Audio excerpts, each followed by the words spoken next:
माही नहीं वो हाथी पिया बे और तेरा धन हुई बे नी पियो रे नी पी ले जा भाई जा रे जा जावा तो भाई रे जावा तो हरि गुण गाते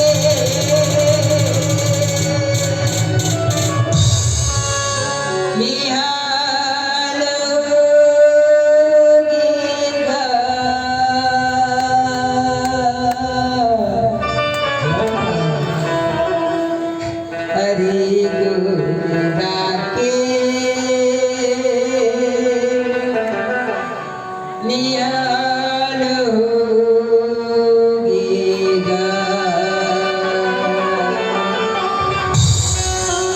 जब जब ये धरती मावर होगा, जब जब ये धरती मावर होगा, तब तब हरि के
वो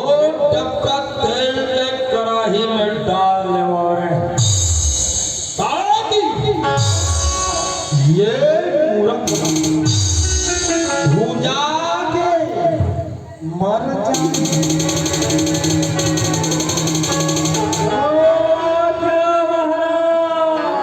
जाओ बेटा जल्दी करो चल रे भाई चंगो दोनों जन जाओ भाई और सुन भाई सुन तेल के टिपन हम घर पर